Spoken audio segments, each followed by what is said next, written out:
अवधूत चिंतन श्री गुरुदेव दत्त श्री स्वामी समर्थ महाराज की जय. तेव्हा बृहदारण्य उपनिषद चालू आहे आणि त्यातला पाचव्या ब्राह्मण आपला आता संपत आलेला आहे. शेवटचे 2-3 श्लोक आहे ते आज आपण पूर्ण करू आणि त्यानंतर 6व्या ब्राह्मणालाही प्रारंभ करू. तेव्हा पंचम ब्राह्मणामध्ये आपण गेल्या वेळेस अं, जो 21वा मंत्र पाहिला होता तो अर्धवट झाला होता, त्यामुळे त्याची संक्षिप्त पुनरावृत्ती करून अ, त्या त्या मंत्रामध्ये काय सांगितलंय नेमकं, त्याचा जरा आढावा घेऊ आपण आणि मग पुढे जाऊ. तेव्हा हा जो 21वा जो मंत्र आहे तो पंचम ब्राह्मणातला त्याचा विषय आहे वृत्तमीमांसा आणि अध्यात्म प्राणदर्शन. तर अध्यात्म प्राणदर्शन हा त्याचा मुख्य फोकस आहे. अध्यात्म प्राणदर्शन म्हणजे नेमकं काय आहे आणि त्या संदर्भातली उपासना काय आहे, हा या 21व्या मंत्रामधला हा विषय आहे. तेव्हा त्याचा पूर्व पीठिका सांगताना ते असं म्हणतात की ते सर्व काही जे आहे सर्व समान आहे आणि सर्वच अनंत आहे. आणि या मंत्रामध्ये वाक मन आणि प्राण या तिघांची उपासना ही सामान्य रूपाने दाखवतात. मुख्य हे 3 गोष्टी दाखवल्या आहेत: वाक मन आणि प्राण. त्यापैकी एकेकाची कोणती कोणती विशेषता दाखवली गेली नाही गेली तर काय असेल समजले पाहिजे. अथवा विचार करण्यावरच ही वृत्त उपासनेच्या विषयामध्ये त्यामधील परस्पर कोणती तरी विशेषता जाणली जाऊ शकत आहे का, हाही त्या ठिकाणी जिज्ञासेचा प्रश्न आहे. तेव्हा इथे हेच दाखवला जात आहे की अथा तो वृत्तमीमांसा हे हे प्राप्तापरिहम कर्माणी सजृते आणि म्हणजे हा जो काही मंत्र आहे तो वृत्तमीमांसेचा अथा तो वृत्तमीमांसा असा हा त्या ठिकाणी मुख्य विषय आहे. तर वृत्त हे तिन्ही क्षेत्रामधलं जे आहे वाणी मन आणि प्राण, त्यामुळे तिन्ही क्षेत्रात ही वृत्त काय याच्यावरची ही मीमांसा केलेली. तेव्हा या मंत्राचा अर्थ आपण असं पाहूया. शब्दशः अर्थ असा आहे की आता इथून जो आहे तो वृत्ताचा विचार केला जात आहे. प्रजापतीने कर्माच्या या साधनभूत वाक इत्यादी करणाची रचना केली. रचना ही जाण्यावर ते एक दुसऱ्याची स्पर्धा करू लागले. म्हणजे हे वाक मन आणि प्राण ह्या तिन्ही मध्ये वाक आणि वाक आणि मन हे जे आहे ते करण आहे. वाक जे आहे ते बहिःकरण आहे आणि मन जे आहे अंतःकरण आहे. अंतःकरणाचा भाग म्हणजेच मन आहे आणि बहिःकरणामध्ये वाणी आहे. तेव्हा वाणी आणि मन यांच्यामध्ये एक प्रकारची स्पर्धा सुरू झालेली आहे. आणि वाकने वृत केले, काय वृत केले, काय निश्चय केला की मी बोलत आहे आणि तसेच मी बोलतच राहील असा निश्चय ह्या वाणीचा आहे. आणि नेत्राने असं सांगितलं की मी ऐकतच मी म्हणजे श्रोत्याने श्रोत्रवृत्त जे आहे त्याच्यामध्ये ते म्हणाले की मी ऐकतच राहीन. नेत्र म्हणतात की मी पाहतच राहीन. आणि अशा प्रकारे आपल्या प्रत्येक इंद्रियाचं जे अंतःकरण आणि बहिःकरणामधलं जे प्रत्येक जे इंद्रिय आहे ते इंद्रिय सूक्ष्म पातळीवर स्वतःला स्वतंत्र अस्तित्व मानून ते स्वतःच म्हणणं मांडत असतील आणि त्यामुळे त्या विविध करणामध्ये परस्परांमध्ये स्पर्धा अशी झाली. तेव्हा अशा प्रकारे आपल्या या कर्माच्या अनुसार अन्य इंद्रियाने देखील अशाच प्रकारचं व्रत केलं. तेव्हा काय झालं की मृत्यूने श्रम करून त्यांच्याशी संबंध केले आणि त्यामध्ये तो व्याप्त झाला. आणि त्यामध्ये व्याप्त होऊन मृत्यूने त्यांना अवरोध केला. म्हणजे त्यांच्या या क्रियेला त्यांचं जे करणाची जी क्रिया अंतःकरण असेल किंवा बहिःकरण असेल ह्याच्यामध्ये जोपर्यंत या मृत्यूचा संबंध येत नाही तोपर्यंत ते चालत राहतं. परंतु ज्यावेळेस मृत्यू त्याच्या जवळ आला आणि त्याने जेव्हा अडथळा आणला तेव्हा ती वाणी जी आहे ती बोलताना ती श्रमित झाली. नेत्र सुद्धा श्रमित झाले, श्रोत्र श्रमित झाले. म्हणजे ते थकून गेले. ज्यावेळेस त्याच्यातला प्राण जे मृत्यू जवळ आल्यानंतर प्राण तत्व सुद्धा त्याच्यातून बाहेर निघत गेला आणि त्या मृत्यूमुळे हे सर्व जे आहेत करण जे आहेत हे सर्व ते श्रमित झाले आणि ते शांत होत गेले. परंतु हा जो प्राण आहे तेव्हा म्हणजे मृत्यूच्या बाबतीत प्राणाचा जर विचार केला तर हा जो मध्यम प्राण असतो त्यामध्ये तो व्याप्त होऊ शकत नाही. त्यामध्ये तो मृत्यू जो आहे तो मृत्यू व्याप्त होऊ शकत नाही. तेव्हा त्या इंद्रियाने त्या जाणण्याचा निश्चय केला की निश्चितच हा जो प्राण आहे तोच आमच्यामध्ये श्रेष्ठ आहे, कारण त्याच्यावर मृत्यूचा प्रभाव होत नाही. किती मृत्यूने मृत्यू जो आहे त्याची मजल कुठपर्यंत आहे तर ती शरीरापर्यंत आहे. म्हणजे करण आणि अंतःकरण बहिःकरण सुद्धा ते त्या शरीरापासून दूर करण्याकरता त्याच्या माध्यमातूनच म्हणजे आपल्या डोळ्यातून नेत्रेंद्रिय पाहतात, आपल्या कानातून जे आहे ते श्रवणेंद्रिय ऐकत असतात. तर हे सगळं जे आहे हे सगळं सर्व जे अवयव आहेत ते अवयव मृत्यूच्या जवळ आल्यानंतर ते शिथिल होतात. परंतु प्राणावर मात्र ह्या मृत्यूचा परिणाम होत नाही.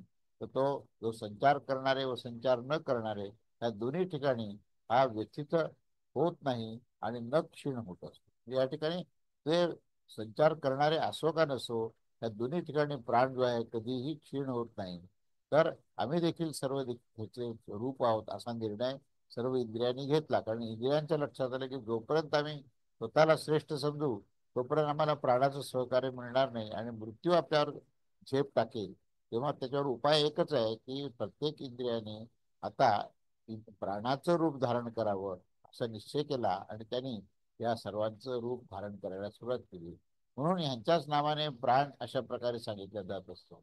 म्हणजे श्रवणेंद्रियातूनही कार्य करतो तो प्राण आहे, नेत्रेंद्रियातून प्राण करतो तो प्राणच आहे. वाणीतून सुद्धा जे कार्य होत असतं ते प्राणामुळेच होतं.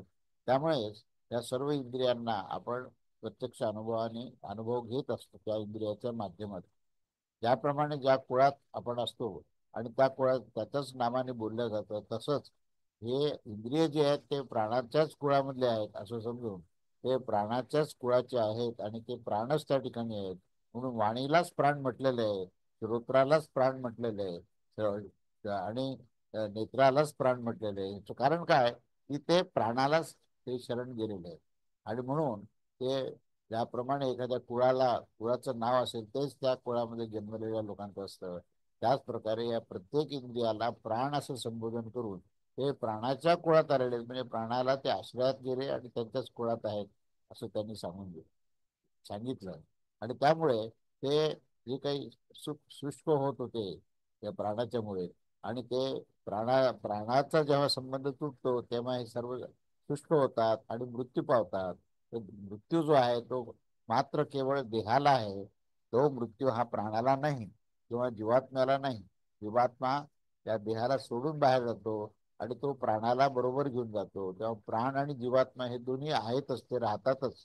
ते जन्माच्या आधी होते, पूर्ण जीवन कालात आहेत आणि देह सोडल्यानंतर सुद्धा ते जीवात्मा आणि प्राण हा अखंड राहणार आहे.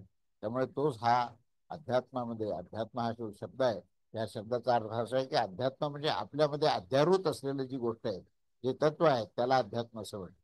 तेव्हा आपल्यामध्ये अध्यारूत काय काय आहे, तर मन आहे, बुद्धी आहे, चित्त आहे, अंतर आहे, अंतःकरण आहे, जीव भाव आहे. आणि हे सर्व जे आपल्या अंतरंगात असल्यामुळे त्याला अध्यात्म शब्द वापरला आहे. आणि त्या अध्यात्म जे आहे म्हणजे हे सर्व इंद्रियांना धरून असलेलं जे अध्यात्म आहे त्याला या प्राणाचा स्पर्श होऊन अध्यात्म प्राण दर्शविते होतं असा या पूर्ण मंत्राचा शब्दशः अर्थ आहे. तर त्याचा आशय असा आहे की आता इथून पुढे मृत्यूमीमांसा अर्थात उपासना कर्माचा विचार केला जातो. म्हणजे प्राणापैकी कोणत्या प्राणाचे कर्मरूपाने धारण केले पाहिजे या बाबतीत इथे विचार आरंभ होत आहे. जेथे प्रजापतीने प्रजेची रचना करून कर्माची अर्थात वाघ इत्यादीची करणांची रचना केली हे सर्व प्रसिद्धच आहे. तेव्हा ह शब्द आणि किल म्हणजे प्रसिद्धीच्या अर्थात अध्यारूत आहे. कर्माचे साधन होण्याच्या कारणाने त्यांना वाघादिकरण आणि कर्म म्हटले आहे. त्या रचल्या गेलेल्या इंद्रियांनी एक दुसऱ्याची स्पर्धा केली, परस्पर संघर्ष केले. कशा प्रकारे स्पर्धा केली तर मी बोलतच राहीन अर्थात आपल्या भाषणरूप व्यापाराने निवृत्त होणारच नाही असं व्रत जे आहे ते वाढीने केलं. त्यापासूनच ह्याचा अभिप्राय असा होता की माझ्यासमोर कोणी आणखी जरी आला व आपल्या व्यापारास अलग न राहण्याचा तो समर्थ असेल तर त्याने आपला पुरुषार्थ माझ्यासमोर दाखवा, पण मी कोणाचंही ऐकणार नाही. तसंच नेत्र म्हणाले मी पाहतच राहील, त्यानंतर श्रोत म्हणाले की मी श्रवण करतच राहील. असं प्रत्येक इंद्रियाने हे आपलं आपलं जे काही कर्म आहे ते आपल्याच सामर्थ्याने जणू काही चालतं असं म्हणून त्यांनी आपला गर्व दाखवला, अहंकार दाखवला आणि त्यांनी हे परस्परांमध्ये स्पर्धा निर्माण केली. पण ज्यावेळेस या इंद्रियांचा मृत्यू म्हणजे त्यास मारून रूपी होऊन पछाडले, काय कशा प्रकारे तर त्यांनी आपल्या व्यापारात लागून राहिलेल्या त्या इंद्रियास व्याप्त केले आणि श्रम थकावट रूपाने आपणास दाखविले. म्हणजे या मृत्यूने त्या इंद्रियास व्याप्त केल्यावर इंद्रिय जे ते थकून गेले आणि त्यांना त्या मृत्यूने पूर्ण व्याप्त केले आणि त्यांच्या क्रियेला अवरोध म्हणजे अडथळा केला. या आपापल्या कर्मात पासून ते च्युत म्हणजे दूर गेले.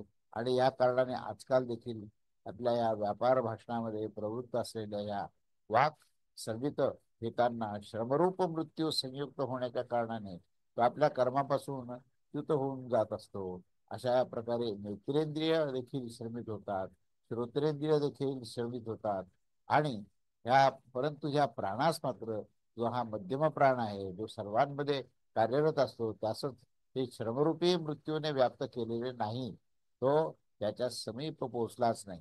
या कारणाने ह्या समय देखील तो श्रमरहित होऊन देखील आपल्या कर्मात प्रवृत्त राहत असतो. त्या अन्य इंद्रियाने त्यास जाणण्यासाठी मनामध्ये निश्चय केला की निश्चितच आम्ही सर्वांमध्ये हाच श्रेष्ठ आहे हे मान्य करू, अर्थात सर्वाधिक प्रशंसनीय आहे. कारण की हा संचार न करताना देखील व्यथित होत नाही आणि हिंसितच होत असतात. ठीक आहे, आता आम्ही सर्वच या प्राणाच्याच रूपामध्ये होऊन जात असतो, अर्थात प्राणास आत्मभावाने प्राप्त होऊन जातो असा निश्चय करून ते सर्व या प्राणाचे स्वरूप होऊन गेले. आत्मभावाने प्राणरूपास प्राप्त होऊन गेले, अर्थात असे विचार करू लागले की आमच्या या मृतमृत्यूस हटविण्यामध्ये हे समर्थ नाही. त्यांनी प्राणाचेच मृत धारण केले. स्वतःच्या संरक्षणाकरता आणि मृत्यूपासून आपलं संरक्षण करण्याकरता त्यांनी प्राणाचा आश्रय घेतला आणि स्वतःला प्राणाचाच प्रभावित आहे असं सांगायला सुरुवात केली. कारण की अन्य इंद्रिय सुद्धा या प्राणाच्या चलनात्मक रूपाने आणि आपल्या प्रकाशात्मक रूपाने ही रूपवती आहे. कारण प्राणाच्या शिवाय कोणत्याही अन्य इंद्रियामध्ये चलनात्मकत्वाची उपपत्ती होऊ शकत नाही. आणि हे सर्वदा चलन व्यापार पूर्वकच आपल्या व्यापारात प्रवृत्त होताना दिसून येत असतात. या कारणाने हे वाघादी इंद्रिय या प्राणाच्या नामानेच प्राण अशा प्रकारे सांगून पुकारले जात असते. जो या प्रकारे समस्त इंद्रियांची प्राणरूपता आणि प्राणशब्दाद्वारे पुकारले जाण्याचे जाणत असतो, त्याच्यापासूनच अर्थात ते विद्वान ज्या कुलापासून उत्पन्न होतात ते कुल त्या विद्वानाचे नामानेच प्रसिद्ध होत असतात. आणि हे जे कुल आहे ते अमुक अमुक ह्या विद्वानाचे आहे असं म्हटलं जातं. तर तो हे जो या प्रकारे उपयुक्त वाघाधीस प्राणरूपता प्राणसंज्ञक संज्ञकतेस त्याचा प्रतिपक्षी होऊन स्पर्धा करत असतो, तो या शरीरामध्ये अनुशिष्यती सुख जात असते. आणि सुखकर शोषास प्राप्त होऊनच अंतामध्ये ते मृत्यू पावत असतात. तेव्हा ते कोणत्याही उपद्रवाशिवाय सहसा मृत्यू पावत नाहीत. अशा प्रकारे हे अध्यात्म प्राणदर्शन सांगितले आहे. आणि हे श्रुत्युक्त उपसंहार पुढे अधिदैविक दर्शनास हे प्रदर्शित्व करण्यासाठी आहे. असं या ठिकाणी हा आशय 21 मंत्राचा, हा 21व्या मंत्राचा संपतो. तेव्हा आता आज आज जे आहे ते आपण पुढच्या विषयाला जाऊ. ते म्हणजे आता आपण आध्यात्मिक प्राणदर्शन वृत्त पाहिलं, आता अधिदैविक दर्शनाकडे आपण बोलतो. तेव्हा अधिदैविक दर्शनाच्या मध्ये हा 22वा मंत्र आहे. तो असा आहे की अथाथी दैवतम जलिष्यामेवा हम इत्या अग्निर्दघ्रे तस्याम नाही आदित्यो भाष्यम्य हविति चंद्रमा एकमान्य एकमन्या मध्यमः प्राण एकमेतासा देवतानां वायु वायुर्मोचन्ति यंता देवता न वायु सैशान समिता देवता यद्धायु. अर्थ असा आहे की आता अधिदैव दर्शन सांगितले जात असते. अग्नीने व्रत केले आणि मी जळतच राहील. आता हे समष्टीमधले जसे आपण इंद्रिय व्यक्तीचे पाहिले, व्यष्टीचे इंद्रिय पाहिले, आता हे समष्टीचे जे देवदेवता आहेत ते त्यांनी काय काय इथे आपलं म्हणणं मांडलं ते इथे सांगतायत. तेव्हा पहिल्यांदा अग्नीने व्रत केलं की मी जळतच राहील, सूर्याने नियम केला की मी तापतच राहील, आणि चंद्रमाने निश्चय केला की मी प्रकाशितच होऊन राहील. अशा प्रकारे अन्य देवतांनी देखील यथादैवत अर्थात ज्या देवतांचा जो काही व्यापार होता त्याच्याच अनुसार व्रत केले. आणि ज्या प्रकारे या वाघादी प्राणामध्ये मध्ये प्राण असतो, त्याच प्रकारे या देवतामध्ये देखील वायू असतो. आता इथे इथे प्राण आहे व्यक्तीच्या स्वरूपात, आणि इथे समष्टीच्या रूपामध्ये प्राणाच्या ठिकाणी प्राणाचं मूळ जे स्वरूप आहे ते वायू आहे. त्यामुळे या देवतांमध्ये तो वायूच असतो. कारण की अन्य देवगण तर अस्त होऊन जात असतात, परंतु वायू अस्त होत नाही. हा जो वायू आहे तो अस्त न होणारी देवता आहे. म्हणून या ठिकाणी आता वायूचं महत्व सांगितलं. तेव्हा या 22व्या मंत्राचा हा अर्थ झाल्यानंतर आपण त्याचा आशय पाहू की आता पुढे अधिदैवत आणि देवताविषयक दर्शन सांगितलं जात आहे. अर्थात या बाबीचा विचार केला जात आहे की कोणत्या देवताविषयक वृत धारण करणे श्रेष्ठ आहे. अध्यात्म दर्शनाच्या समान येथे देखील सर्व प्रसंग समजले पाहिजे. की अग्नी म्हणतो की मी जळतच राहीन असे अग्नीने व्रत धारण केले, मी तापतच राहीन असे आदित्याने, आणि मी प्रकाशितच राहीन असे चंद्रमाने हा निश्चय करून दिला. आणि अशाच प्रकाराने यथादैवत अन्य देवतांनी देखील व्रत धारण केले. या वाघादी अध्यात्म प्राणामध्ये जसे मध्यम प्राण हे मृत्यूने ग्रस्त होत नाही, अगदी आपल्या कर्माने निवृत्त नाही केले गेले, आणि आपल्या प्राणवृत्ताचे पालनाने त्याचे वृत्त हे भंग होत नाही, तर त्याच प्रकारे समष्टीमध्ये त्या अग्नी आदी देवतांमध्ये जर वायू राहिले, कारण की वाघादी अध्यात्म प्राणाच्या समान अग्नी आदी अन्य देवगण अस्त होतात, अर्थात त्यांच्या कर्माने ते निवृत्त होऊन जात असतात. परंतु वायूचा अस्त कधीही होत नाही. जसे मध्यम प्राण अतः हा जो वायू आहे तो अनस्तमित म्हणजे कधीही अस्त न होणारी देवता आहे. अशा प्रकारे अध्यात्म आणि अधिदेव मध्ये विचार करून हा निश्चय केला गेला की प्राणरूप आणि वायुरूप असलेल्या या उपासकांचे व्रत हे अभग्न राहत असते. म्हणजे हे व्रत केलं तरच ते अभग्न राहतं, भग्न होत नाही. जर तुम्ही प्राणायाम केला, प्राणाची उपासना केली, तर ते अखंडपणे त्या प्राण जो आहे तो सर्व अवयवांना, इंद्रियांना, अंतःकरणाला सांभाळत असतो. म्हणून व्यष्टी स्तरावर तो प्राण आहे आणि समष्टी स्वरूपामध्ये तो वायू आहे असं या ठिकाणी सांगतो. तर इथे हा 22वा मंत्र संपतो. 23वा मंत्र. आता पुढे प्राणभूताचं आपण पूर्ण हे पाहिलं, महत्व पाहिलं. त्यामुळे त्याची आता स्तुती केलेली आहे. त्याच्या स्तुती संबंधी हा 23वा मंत्र आहे. तेव्हा मंत्र असा आहे की अथैष श्लोको भवतु यश्चो देती सूर्योस्त यत्र च गच्छति ती प्राणद्वा एष उदेति प्राणे स्तवेति तम देवश्चक्रिरे धर्मम स एवाद्य स उष्प इति यद्वा एते ह्रियन्ति तदेवाप्यद कुर्वन्ति तस्मादेकम एव मृत चरेत् प्राण्याच्चैव वापान्याच्च एतैस्य देवताय सायुज्यं सलोकातां जय. अर्थ असा आहे की याच अर्थाने ते प्रतिपादन करणारे हे जे मंत्र आहेत ते ज्या वायुदेवाने देवतेने वायुदेवतेपासूनच सूर्याचा उदय होत असतो आणि ज्याच्यामध्ये तो अस्त होत असतो इत्यादी, म्हणजे ह्या प्राणापासूनच उदित होत असतो आणि प्राणामध्येच अस्त होत असतो. अगदी त्या त्या धर्मास देवतांनी केले आहेत तेच आज आहेत आणि तेच उद्या देखील राहतील. देवतांनी जे व्रत त्या समयी धारण केले होते ते आज देखील करत आहेत. आणि म्हणून एकच व्रताचे आचरण करावे, प्राण आणि अपार व्यापार करावे, मला कुठेही पापी मृत्यू व्याप्त न करावा या भयाने या व्रताचे आचरण करावे. आणि जर ह्याचे आचरण कराल तर ह्यापासून ते यापासून ही समाप्त करण्याची देखील इच्छा ठेवावी. यापासून तो ह्या देवतांशी सायुज्य आणि सौलभ्य प्राप्त करून घेत असतो. असं ह्या वायूचं आणि प्राणाचं महत्व आहे. गोष्टीमध्ये प्राण आहे, समष्टीमध्ये वायू आहे. तर समष्टीमध्ये सर्व देवदेवता हे वायूची उपासना करतात आणि व्यष्टीमध्ये ही प्राणाची उपासना करत असतात.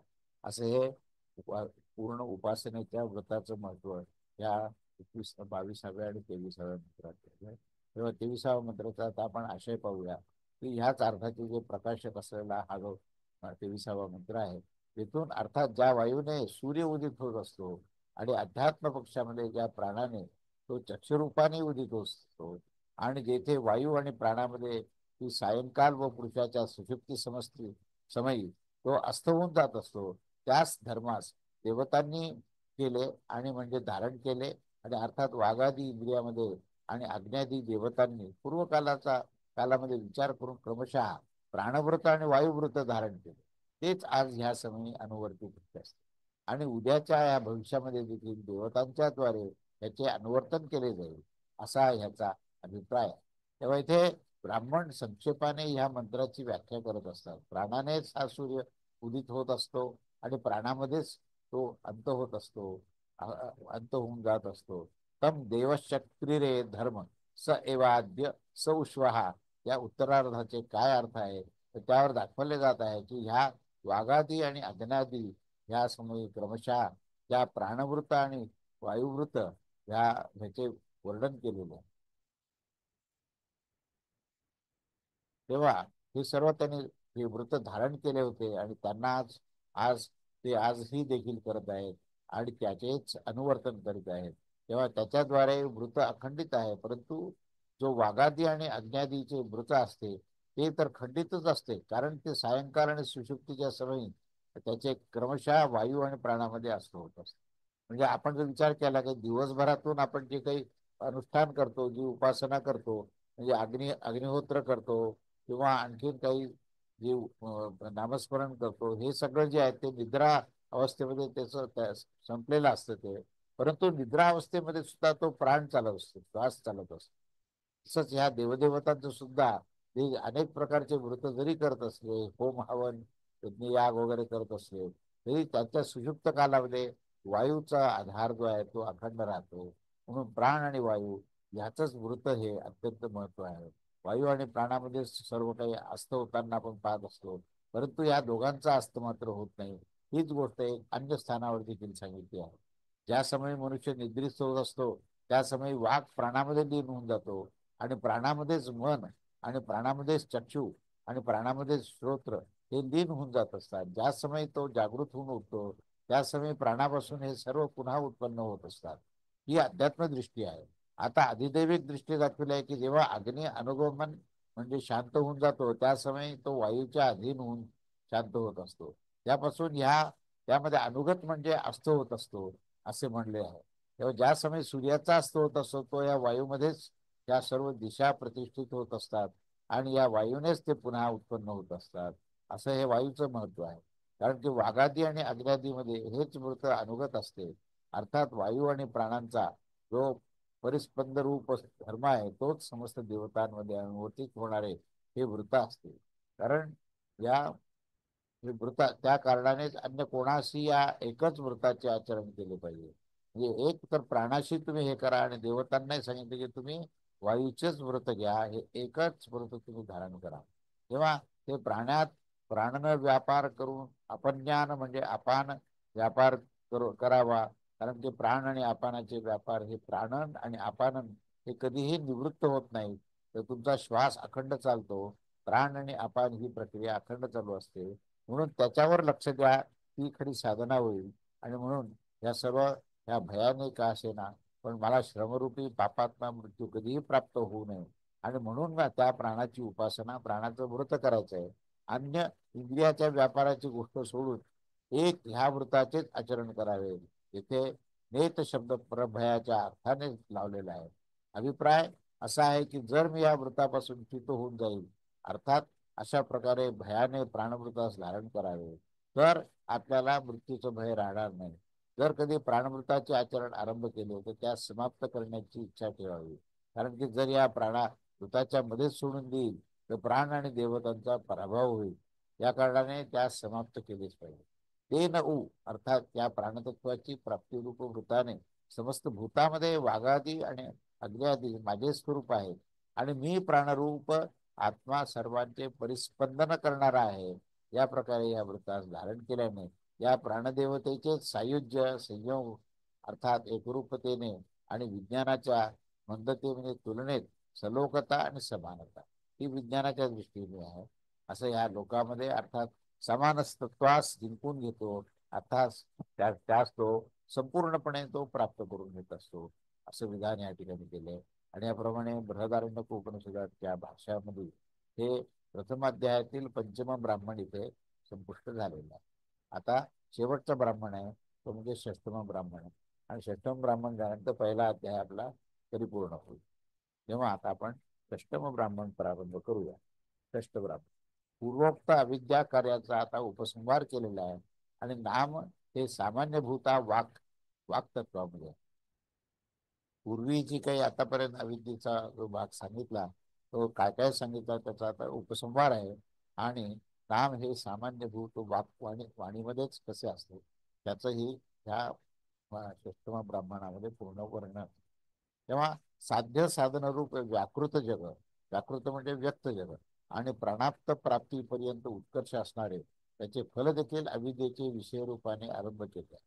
आणि वृक्षाच्या बीजाच्या समान जे अव्याकृत शब्दाने सांगितले जाणारे जे व्याकरण म्हणजे व्याप्त होणारे असून पूर्वीची अवस्था ही सर्व अशी आहे की ती वर्णन कशी गेली आहे की ह्या पहिल्या मंत्रामध्ये, अध्याय पहिला ब्राह्मण 6 त्यामध्ये हे पहिला मंत्र काय ते आपण बघूया. त्रयं वा इदं नाम रूपम कर्म तेषा नामनो वागित्येद तेषा मुक्त मुक्तमतो सर्वाणि नामान्युतिष्ठानि एतद्देशां सामयितद्धि सर्वैर्नामभिः समवेतदेशां ब्रह्मैतद्धि सर्वाणि नामानि बिभ्रति. याचा अर्थ असा की हे नाम, रूप आणि कर्म या तिन्हीचा जो समुदाय आहे त्या नामाची, त्या सर्व नामांची वाक हे उक्त कारण आहे. त्याचं मूळ कारण हे वाणी आहे. आणि कारण की हे सर्व नाम ह्यापासूनच, त्या वाणीपासूनच उत्पन्न होतं. आणि ह्याचे हे साम आहे, हे सर्व नामामध्ये समान आहे म्हणून त्याला साम म्हटलेलं आहे. आणि हेच ह्याचे ब्रह्मतत्व आहे, कारण ते समस्त नामास धारण करणारे हे ब्रह्मतत्व आहे, असा या मंत्राचा अर्थ आहे. तेव्हा याचा अर्थ असा आहे, आशय असा आहे की त्रय आहे. त्रय काय आहे तर त्यावेळेस दाखवले जाते की नाम, रूप आणि कर्म हे अनात्मच हे त्रय आहे. हे ह्याला आपण आत्मतत्व म्हणू शकत नाही, कारण नाम, रूप आणि कर्म हे साक्षात अपरोक्ष ब्रह्म, हे अपरब्रह्म ज्याला म्हटलेलं आहे की जे आपल्याला दृश्यमान ब्रह्मांडामध्ये दिसतं ते जे आहे ते अपरोक्ष ब्रह्म आहे. आणि हा जो जीवात्मा नाही म्हणून समस्त या मुमुक्षू ह्यापासून विरक्त होऊन जातात. कारण की हे त्रयं वा इत्यादी मंत्राचा जो आरंभ केला आहे, कारण की या अनात्मापासूनच त्याचे हे चित्त हटवून शकत नाही. त्याची बुद्धी जी आहे ती मी ब्रह्म आहे अशा प्रकारे आत्मलोकाची उपासना करण्यासाठी कधीही प्रवृत्त होत नाही. तर तो या दृश्यमान जगामध्येच तो रममाण झालेला असतो. आणि म्हणून तो म्हणजे ह्या ठिकाणी ते अपरब्रह्म म्हटलंय त्याला. परब्रह्म आणि अपरब्रह्म. अपरब्रह्म म्हणजे दृश्यमान जगामध्ये जे ब्रह्मतत्व वेगवेगळ्या नामरूपामध्ये व्यक्त झालंय त्याला अपरब्रह्म म्हणतात. तर हे अपरब्रह्मामध्येच त्याचं मन असतं. म्हणून त्याला अहम ब्रह्मास्मी अशा प्रकारचे स्पंदन त्याला प्राप्त होत नाही. आणि म्हणून तो आत्मलोकाची उपासना करण्यास प्रवृत्त होत नाही. कारण बाह्य प्रवृत्ती आणि प्रत्येगात्मक विषयीनी वृत्तीमध्ये परस्पर असा विरोध असतो. आणि असंच कठोपनिषदामध्ये देखील दिले आहे की स्वयंभू परमात्म्याने इंद्रियाची बहिर्मुख करून हिंसित करून दिले आहे. आणि ह्या कारणाने पुरुष जे आहे ते बाह्य विषयाकडे पाहतच असतो, अंतरात्म्यात तो कधीही पाहत नाही. अमृतत्वाची इच्छा करणारे कोणत्या कोणत्या धीर पुरुषांनीच त्या इंद्रियास हटवून अंतरात्म्यास तो पाहण्याची त्यांनी पूर्णपणे साधना केली आहे. परंतु या व्याकृत आणि अव्याकृत क्रिया ज्या आहेत त्या कारक फलरूप संसाराचं नामरूप धर्मात्मकच का आहे, तर आत्मरूप स्वरूपता का नसते अशी संभावना केली जात असते. म्हणून या विषयाबद्दल म्हणत आहेत की वर त्याचा उल्लेख केला आहे त्या नामाचा वाक हे शब्दसामान्यतेने सांगितले जात असते. कारण असे सांगितले आहे की जे काही शब्द असतात ते वाक्यच आहे. आणि ह्या कारणाने वाक या शब्दाचा जो अर्थ असतो तो शब्दसामान्य मात्र ह्या नामविशेषाचे उक्त कारण अर्थात उपादान कारण आहे. यामध्ये सैंधवगिरी, सैंधव म्हणजे लवण, हे सैंधव लवणाचा कणाचा असतो. आणि ही गोष्ट जी श्रुती सांगत असते, कारण की नामसामान्यामध्ये लवणाचलने म्हणजे लवणाचल नावाचा पर्वत आहे, तर लवणाचलने लवणाच्या कणाच्या समान समस्त नाम यज्ञदत्त, शिवदत्त हे उदाहरण दिले इत्यादी नाम विभागामध्ये उत्पन्न अर्थात विभक्त होऊन जात असतात. आणि हे कार्यकारणाने अभिन्न होत असतात. आणि विशेषत्वाने देखील सामान्याच्या अंतरंगामध्ये ते राहत असतात. परंतु नाम आणि वाक हे नाम आणि वाकचे सामान्य विशेष भाव कशा प्रकारे आहेत तर त्यावर ते दाखवतात की हे शब्द सामान्य त्या नामविशेषाचे साम आहे. आणि या साम होण्याच्या कारणाने साम अर्थात ते सर्वसामान्य आहेत, हे समसमान आहेत, त्या अर्थाने साम हा शब्द वापरला आहे. तेव्हा हे साम होण्याच्या कारणाने साम अर्थात सामान्य आहेत, कारण की ते आपल्या विशेषभूत संपूर्ण नामाने सम आहेत. तथा जेवढे काही नामविशेष आहेत त्यांना नामसामान्याचे स्वरूपाची प्राप्ती होत असते. आणि म्हणून त्यांच्यापेक्षा अविशेष म्हणजे अभिन्न होण्याच्या कारणाने त्यांच्या त्यांच्या नामसामान्यामध्ये तो अंतर्भाव होत असतो. त्याच्यामुळे त्याची आपल्या स्वरूपाची प्राप्ती होत असते. आणि त्यापासून तो अभिन्नच होत असतो, अवताना दिसत असतो. जसे मृत्तिकेने घटाधिकाचे अभेद्यत्व असते, नामविशेषामध्ये वाक्य आणि नामसामान्यामध्ये आपल्या स्वरूपाची प्राप्ती कशा प्रकारे होत असते त्यावर दाखवले जात आहे. कारण की तो वाक जो आहे तो शब्दवाच्य वस्तू या नामविशेषाचे ब्रह्म आणि आत्मा याचे कारण त्यानेच ते नंतर नामा नामाच्या आपले हे स्वरूप जे आहे ते प्राप्त होत असते. कारण शब्दापासून भिन्न त्याचे अन्य कोणते स्वरूप अशा प्रकारचे होणे संभवच नाही. याचेच हे श्रुती प्रतिपादन करत आहे. कारण की हे शब्द सामान्यतः शब्दविशेष रूप संपूर्ण नामास याचे स्वरूप प्रदान करून धारण करत असतात. अशा प्रकारे हे कार्य कारणत्व सामान्य विशेषत्व आणि आत्मप्रधानत्वाची उपपत्ती होण्याने नामविशेषाची शब्दमात्रता येथे सिद्ध होत असते. अशा प्रकारे पुढे सांगितल्या जाणाऱ्या या दोन्ही पर्यायामध्ये देखील ते उपयुक्त योजना ही लावून दिली पाहिजे. असा हा पहिल्या मंत्राचा हा संपूर्ण आशय आहे.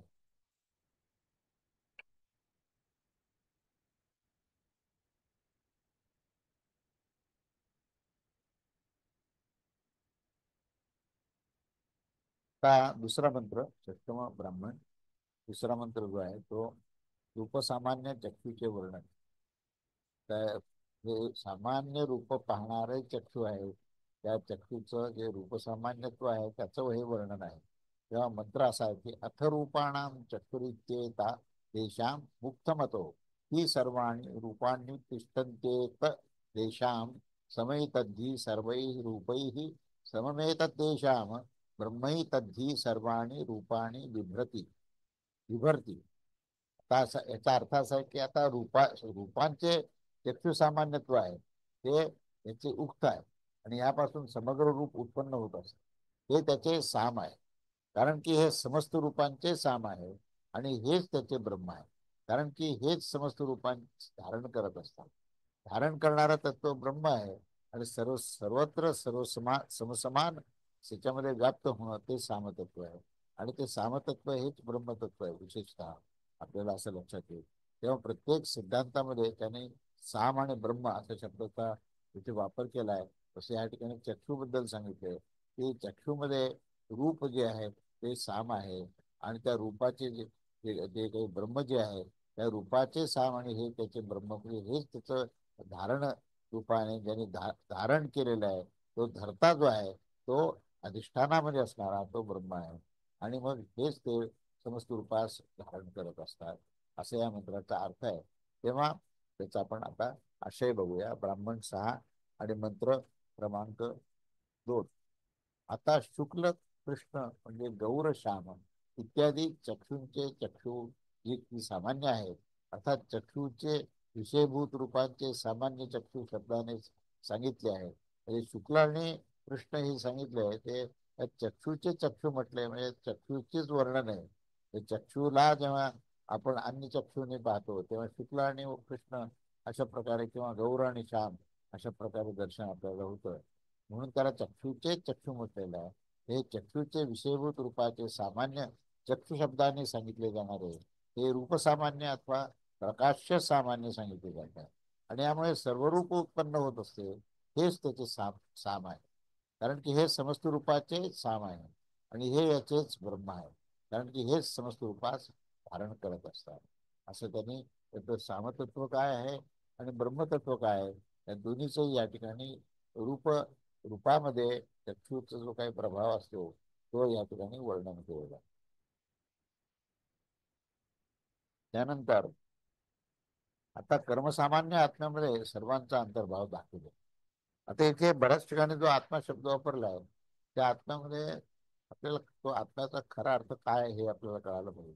तर तो आत्मा जो आहे तो जीवात्मा या अर्थाने जो गमन आणि आगमन करतो तो जीवात्मा आणि ते आत्मतत्व ज्याच्यामध्ये जीव भावाचा त्याग झालेला आहे त्याला ब्रह्मतत्व म्हटले. तेव्हा आत्मतत्व काय ब्रह्मतत्व काय आणि परब्रह्मतत्व काय या 3 शब्दाची व्याख्या आपल्याला स्पष्ट झाली तर हे सर्व विवेचन जे आहे ते आपल्याला समजेल. या ठिकाणी कर्मसामान्य आत्म्यामध्ये हा सर्वांचा अंतर्भाव दाखवलेला आहे. हे कर्मसामान्य आत्मा म्हणजे काय आहे हे या मंत्रामध्ये आपण अथ कर्माणाम आत्मेत्येत देशां मुक्तमतो ही सर्वाणि कर्माण्य तिष्ठन्ते तशां सम्मयिदद्धि सर्वं कर्मभिः सममेतदेशां ब्रह्मैतद्धि सर्वाणि कर्माणि बिभ्रति तदे तत्रयं सत्येन छन्नं प्राणो वा अमृतं नामरूपे सत्यम तम ताभ्यामयम प्राणच्छन्न. याचा अर्थ असा आहे की आता कर्माचा सामान्य आत्मा हे शरीर आहे, तर इथे आत्म्याला शरीर आहे असं म्हटलं म्हणजेच तो जीव भाव आहे. या ठिकाणी या आत्म्याचं वर्णन करतानाच काय म्हणते की शरीराला धरून आत्मतत्व सांगितलं, म्हणजे शरीराला त्यांनी धारणच केलं नाही, तर शरीर हे शरीर रूपात तो आत्मा अभिव्यक्त झाला, विस्तृत झाला, आणि म्हणून त्या आत्म्याला शुद्ध आत्मा म्हणता येणार नाही. तर तो हा जीवात्मा असं म्हणतात, तिथे जीव भाव आहे.